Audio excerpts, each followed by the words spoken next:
Ito, pasok sa Guinness World Records ang dambuhalang donut cake na gawa ng dalawang TikTok stars. Ang donut na yan, mas mabigat pa sa tao.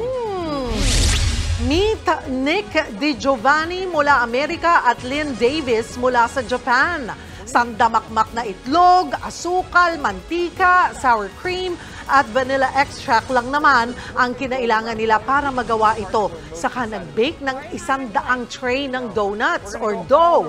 Nang mabuo ang hugis na donut, binuhusan naman ito ng glaze na kulay pink at saka binudburan ng sprinkles sa ibabaw.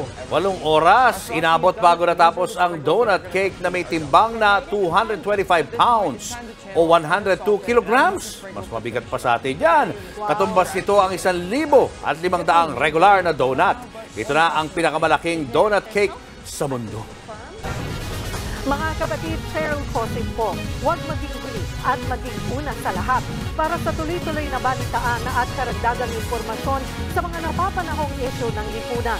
Tumutok lamang at mag-subscribe sa social media pages ng News 5.